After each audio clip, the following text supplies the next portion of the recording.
Hello, my friend. Today we're going to start something a little new, something that I think it's really necessary if we want really to learn how to code, because at the end of the day, if you want to learn how to code, you need to code, right? And here lies the new chicken egg problem, because to learn how to code, I need to code, but if I don't know how to code, what to code, and for a beginner is a mess. I know that because I've been a beginner. Now I understand a little more what is going on. So with these videos that I'm going to do, I would like to help myself of the past. So if you are in the same position as I was, hopefully those videos that I'm going to do are going to be useful for you.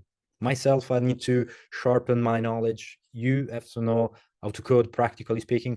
So what I'm going to do, I'm just going to take some exercise from the internet that I will find, the ones which I think are very well made to understand some specific concepts. And I'm going to do these exercises while I'm speaking what I think. You're going to see how I handle a specific problem. Okay. I think this is the best way to learn how to code. Just to watch another person which is not an expert, right? You don't want to see a super hacker doing stuff. You want to understand nothing. You want to follow someone which is a little better than you, that knows a little better than you, but it is still a person, right? He is still a person that can speak like a human, not like a robot in a very strange language. For example, if you listen to someone who is an expert on blockchain, you don't understand. You go home and you say to yourself, what the fuck I listen to, right? That person is totally detached from reality. It doesn't lives in crypto cloud. It doesn't have any words to make a comprehensible transaction, if you want. So my goal at the end of the day is going to give you as much as possible comprehensible input. Everything you have to understand, I will try to make everything as simple as possible. All right, so we start. We are going to start our journey with the project Euler. So you go in projecteuler.net. Now, I think you know this project, what it's all about, but if you don't know, you have a series of mathematical riddles that you have to resolve. And here, as you can see, I have lots of challenges. As you can see, there are 17 pages of challenges that we can do. They are from the simplest to the toughest, of course. For example, the first one is this exercise that we are gonna resolve today together. So there is a lot to do, as you can see. I will write the code in C, of course, and in C++, right? So we can appreciate C and C++ and Python. So we're gonna see three languages and how they differ in the resolution of a specific problem, okay? Okay, so we start from this first riddle, multiples of 3 or 5. So here we have, if we list all the natural numbers below 10, there are multiples of 3 or 5, we get 3, 5, 6, and 9, clearly, right? So the sum of these multiples is 23. Okay, so we have 23, which is 9, plus 6, 15, 20, 23. Perfect. The goal here is to find the sum of all the multiples of 3 or 5 below 1000. First of all, with C. So my friend, as usual, we start from the terminal. If you don't know what is a terminal, I made a video about, so check it out. And yeah, we start. Command space, iterm. I use fish, which is a specific shell, but you probably have bash installed. So I'm gonna use bash for ease of comprehension. As you can see now, I've changed my shell to bash, which is much more cryptic than fish. I suggest you to use fish. Anyway, now I am in Utente. I'm gonna change to desktop. Now I am into the desktop and I'm gonna create. So make dir directory that I call Euler. Boom, created my directory. Now ICD inside that directory. And now I am inside my directory. I can work. I'm gonna do another directory. So make dir problem1 and cd problem1. Cool. So I created a subdirectory and inside I'm gonna do all my programs. So we start with C. So vim main.c. Okay. Again, I made a video about Vim if you don't know how this text editor works. Okay, now we start. We insert, as usual, our include stdio.h, right? We don't want our calculations to stay inside our computer. We need the printf function to see the results of our calculations. And then, of course, the int main function, right? With the return 0. This is not mandatory. If you don't put return 0, the operating system is going to do the work for you. Anyway, This is more correct if you want. So I have my main function. Now, how do we tackle the problem? I have to find the sum of all the multiples of 3 or 5 below 1000. So below, not included. Well, I can say very easily in a brute force way, as we say. I create a variable that I call counter, which is the standard counter or count. This is an integer. You can also do unsigned int or a long as you want, but I think the number is not going to be dramatically big, so an integer is going to be totally enough because it can fit 2 billions and more values. Then what I'm going to do here, I have declared my variable. Now I'm going to assign the value 0, right? Because if I don't assign the value to a variable that has been declared, you are going to find inside it garbage value. It can be probably 0, but it is not mandatory. Cool. I have my variable in memory. Perfect. Now what do? Now I have to stock inside my counter variable all the numbers that are divisible by 3 or by 5, right? How do I do that? Well, I can create a variable that I call I, the classic variable I, and I'm going to start from 1. Okay, why from 1? Because 0 doesn't had nothing, right? I could also start from 3, but anyway. And then look carefully what I do. I need a while loop, while, and then inside this while, inside this Boolean expression, I need to say in my words, if the number is divisible by 3 or by 5, you have to add it, right, in the counter. How do I say it in such a way that the computer can understand? Well, here we can use the modulo operator, right? The modulo operator is gonna give me back the reminder of a division. So if I say 10 modulo 5, I'm gonna get back the result 0 as a reminder, right? Because we have a clear division. Indeed, 10 is divisible by 5. So as a result, when a number is divisible by another, thanks to the modulo operator, we get 0. You know perfectly well that in C, 0 is the value for falsehood. So how can we exploit this property? I can say, first of all, the while condition. While I is minor than 1000, right? The condition says 1000 and below 1000. So it doesn't have to be minor or equal, right? Only minor. Then I say, if the number is divisible by 3, so how do I write in code? If I modulo 3 is equal to 0, right? In this fashion.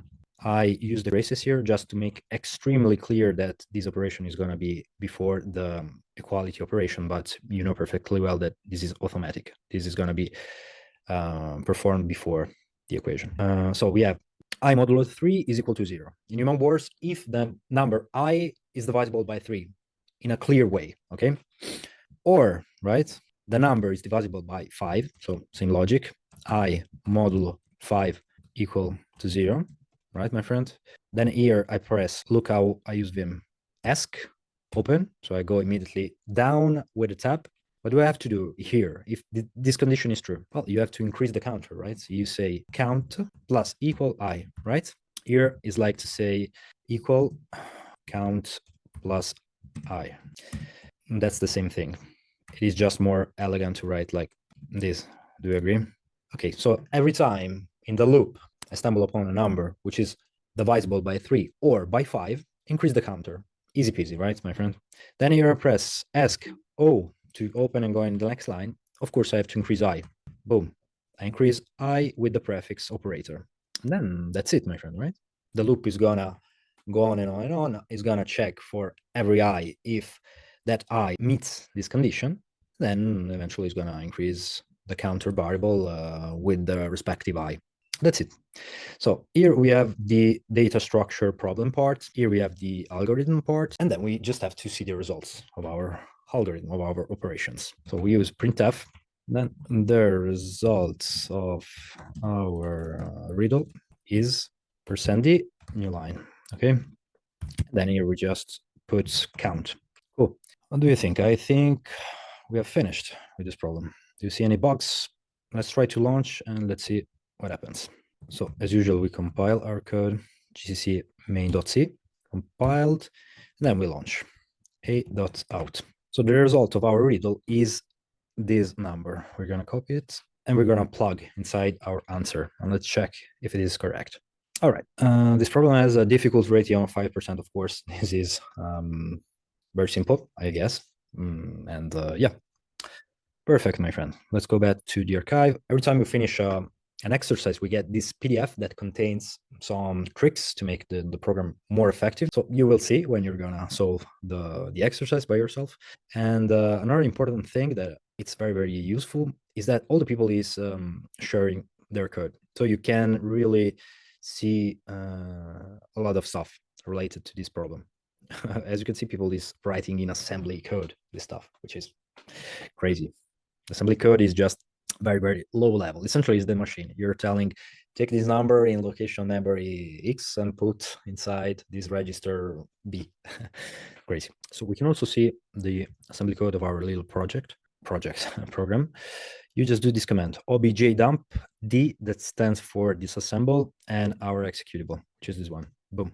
As you can see, this is the assembly code of our little main function. Look how big it is compared to the C program. This is the real deal. This is the real code, my friend. As you can see, you have all these strange commands. This is machine level code. For example, this is a push command, move command, subtraction, I guess, movement, jump. There is a lot to unpack here. If you want to learn assembly code, you're welcome. We're not going to do in this series of video assembly code, otherwise we're going to become crazy. All right, so now it's time for C++. We do the same, vim C++, and we start our program. Here, my friend, if you are a total beginner in C++, I suggest you this marvelous source, which is from the journal. Is this guy that has this playlist, which is illegal. The C++ series, the journal. Kudos to you, my friend. You're amazing. And yeah, if you want to learn C++, of course, watch this. Start from here. That's very well done. All right, cool. Now, here I'm not going to explain C++ language. This is not a course on C++. I'm just going to tell you the difference, what makes sense for our specific case. All right.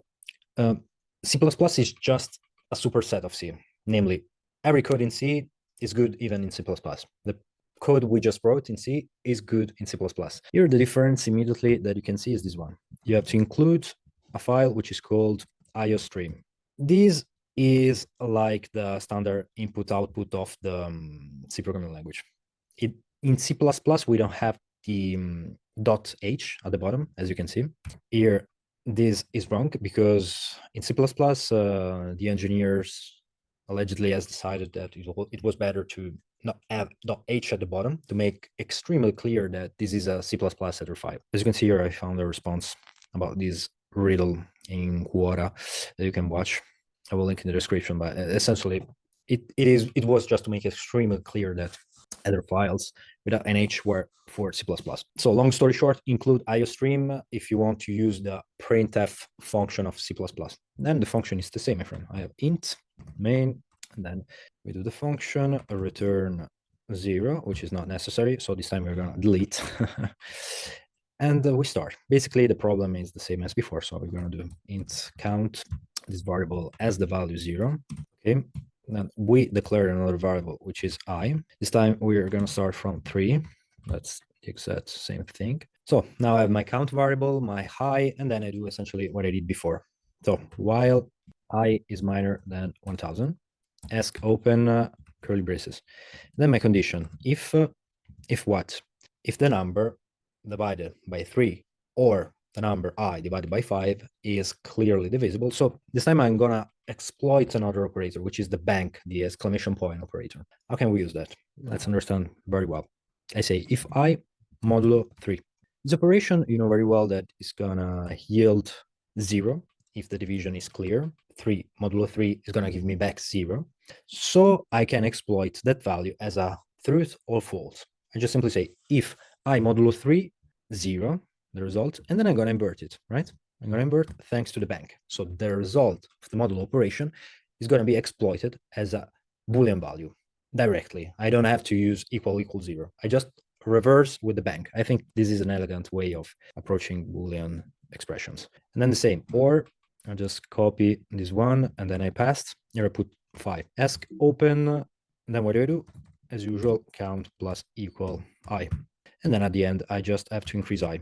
Here I use the plus I because It is a little more performant, even though with the compilers, this doesn't make at all difference. But I prompt you to watch this video if you want to understand the difference between postfix, and prefix. This is too much. Well done, too much. And yeah, I will link this so you can understand very well what is going on. All right, basically we are at the condition of before. Now we need to see the result of our operations. Here we have the difference with C. Look carefully, my friend. I have to write this strange thing, which is std, C out, that stands for console out, and these two operators. Then my string, the result of the riddle is, then I again use the same operators and I put count, then again these ones, std, dot, and end line, semicolon. Cool. This is the printf in C++, my friend. As you can see, it's very cumbersome. First of all, let's watch if the program works, and then I'm going to explain you further what is going on. So ask upper Z, we compile with C++, and then we add main cpp. Okay, compiled. We have the same executable. We launch. The result of the riddle is, of course, the same as before, as you can see. Okay, 233.168. Perfect. We wrote the code, which is almost peculiar, right, to the C code. Indeed, C and C++ are very similar. So main.cpp. Now, here, my friend, to understand std : I would suggest you, again, this video from the journal, which is the OG of C++ allegedly on YouTube, in which he explains what are namespaces much better than I could, really. But it's very simple. I mean, you watch this video, you can understand very well. Basically, here there is written, take the quote-unquote namespace, quote-unquote libraries, like take the C out tool, which is a tool able to print in the standard output these lines thanks to these operators, which is found exactly in this place, exactly in this namespace. This is another object which is inside the std namespace. Here we can use a trick which is not good practice, which is using namespace std. So in all my main file, I'm only using objects that are coming from the std. So I can remove every time this access operation. Okay, ZZ, go back. Let's try to recompile again. C++ main.cpp. Okay, again, we launch. And as you can see, it works like before. Basically, this is the difference that you have to understand by now with C. The concept of namespace. Okay, as you can see, the rest of the code, if you remove this concept of namespace, it's the same, right? It is basically C code. You just write standard input output, and then here you write your printf, and you remove this line, you have C code. All right, my friend, this is not going to be a course on C++. I just want the practice here. For the theory part, I just tell you, go there, go here, and you will find by yourself. Okay, let's just focus on the practice here. At the end, we're going to do Python. So main.py. And Python is amazing because it collapses a lot of complexity thanks to the power of abstraction to a few lines. Essentially, we can write this program in one line. Now I'm going to show you. This is the way to do hello world in Python. As you can see, Scanda, very simple. Then I do Python 3 main.py. Python 3 is an interpreter. What does it mean? Well, it is not like in compilation where all the code gets translated immediately. This is an interpreter. It's like translating line by line what is going on. Anyway, let's not focus in this concept. I launch, and as you can see, I have my hello world program, vmain.py, one line. So for Python, I'm going to use a different ID, which is called Thonny. And this is amazing. I'm using now this because I want to show you what is going on. So I write print round braces. Then I use the F. This is called a F string in Python. It's almost like the format string in C. Then I use the result is curly braces. And here I do something strange. Just bear with me. Open round braces. I for I in range 1000, if not I modulo 3, or not I modulo 5. Then what do? I call the function sum on that, and I close with the round brace. All right. Here we are. As you can see, it's pretty longish, long line, but it's only one line. Let's try to launch this program first of all. As you can see at the bottom, I have the result. Now I cannot zoom in. Nope. Anyway, this is the result, 233168. And of course, is our result, is our boy. So it is one line. It is one line, and we got rid of the problem. Now I'm going to cancel this so it is clearer to see. So what is going on? This, my friend, is called a generator. A generator. So basically, here there is written generates a number that I call I, which is in the range 0, 1000 not included. And that I to be generated has to be not I modulo 3. As you can see, it's like the exclamation point in C, or not I modulo 5. Here it's almost English readable, right? It's almost like reading. It doesn't seem like code. That's why Python is amazing. Now let's do something different. I do count is equal this. Okay. And then I'm going to cancel this. And then I'm going to just print here count. It's going to work again. As you can see, it works again. Now let's put in debug mode. Let's see if I can see all the steps. Okay, I have the function sum.